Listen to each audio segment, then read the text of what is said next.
Hello दोस्तों, तो कैसे हैं आप सब। मैं आशा करता हूँ आप सभी ठीक और स्वस्थ होंगे।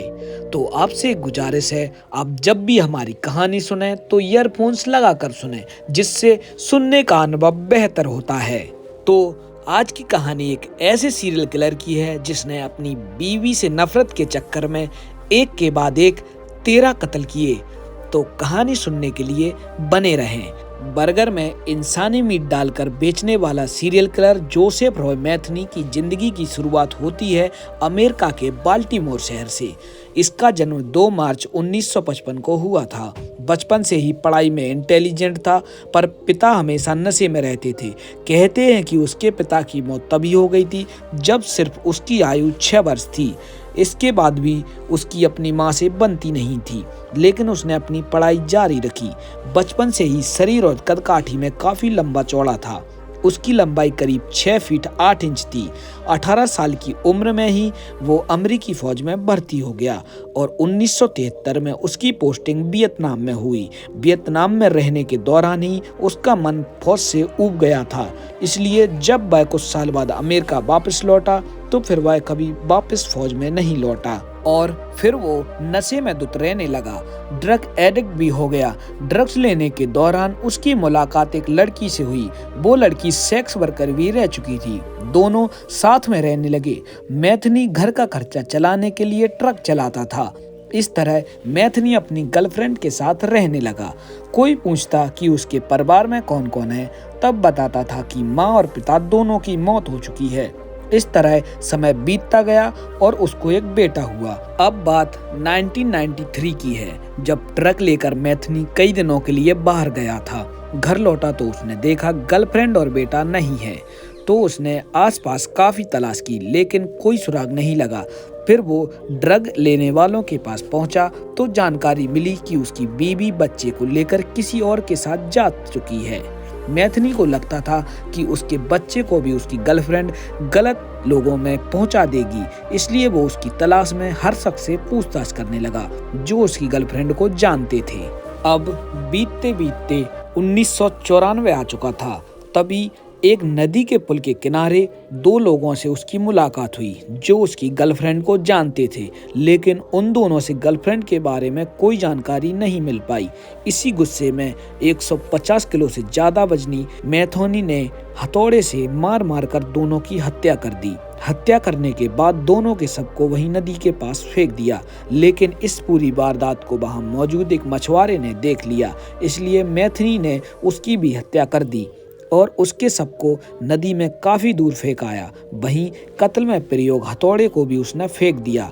दोनों व्यक्तियों के गायब होने की जानकारी मिलने के बाद पुलिस ने छानबीन शुरू की तो पता चला इसमें मैथनी का हाथ है। पुलिस ने मैथनी को दबोच भी लिया, लेकिन कत्ल में इस्तेमाल हथियार नहीं मिला और ना ही मछुआरे की लाश।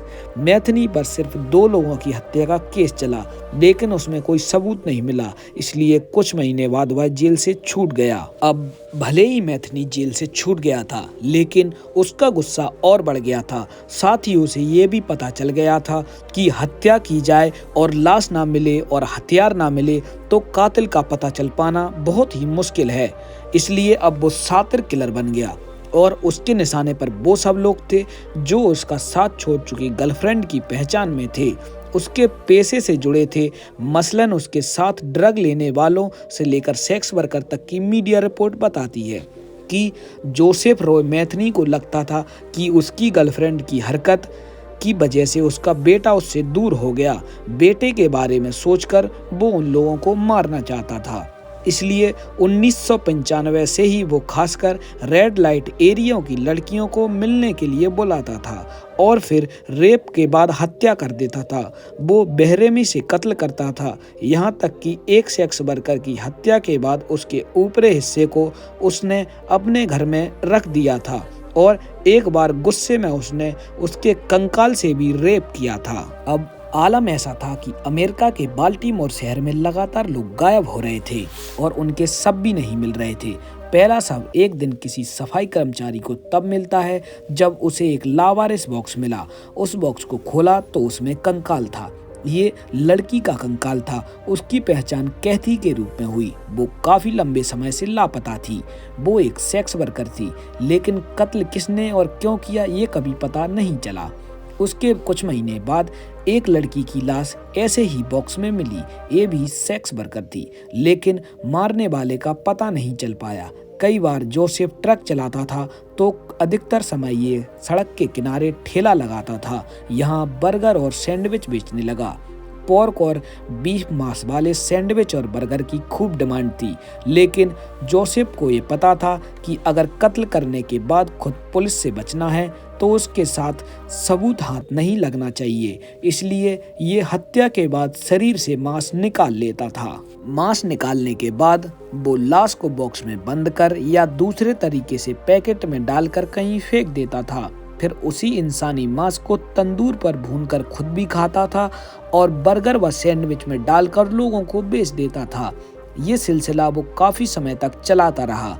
खास तौर पर ये सेक्स वर्कर को निशाने पर लेता था और उन्हें घर पर बुलाकर मार डालता था।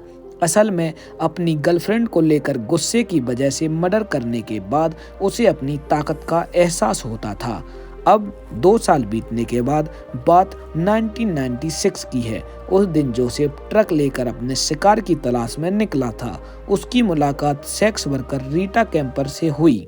उसे अपने ट्रक में लिफ्ट देता है, फिर रास्ते में उसे ड्रग्स देता है। उसके बाद उसे एक फैक्ट्री में ले आता है जहां वह रहा करता था। यहाँ रीटा को सब कुछ अजीब लगता है। वो विरोध करते हुए वहां से जाने लगी।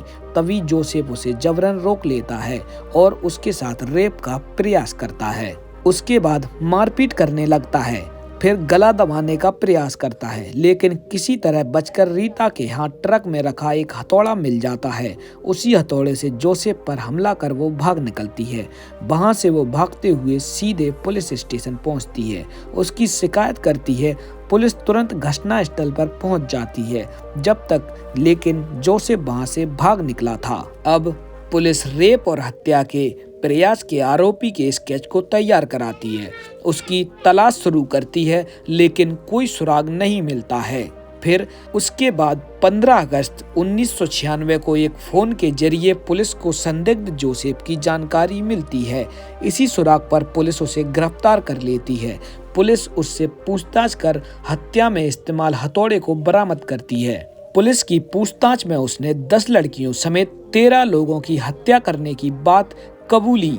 वो बताता है कि गर्लफ्रेंड और उसके बच्चों को जाने के बाद तभी से बदला लेने की नीयत से ऐसा कदम उठाता है। ये भी बताता है कि आखिर कैसे पहले 3 मर्डर किए, लेकिन सजा 2 केस में मिली तो वो सब ठिकाने लगाने लगता है। वो ये भी बताता है कि कई कत्ल उसने कुल्हाड़ी से किए थे तो हथौड़े से। उसे हत्या करने के बाद ताकत का एहसास होता था। उसने ये भी बताया कि एक बार किसी सेक्स वर्कर की हत्या करने के बाद उसने उसके कंकाल से भी रेप किया था। गिरफ्तारी के बाद कोर्ट में जोसेफ ने फांसी की मांग की थी।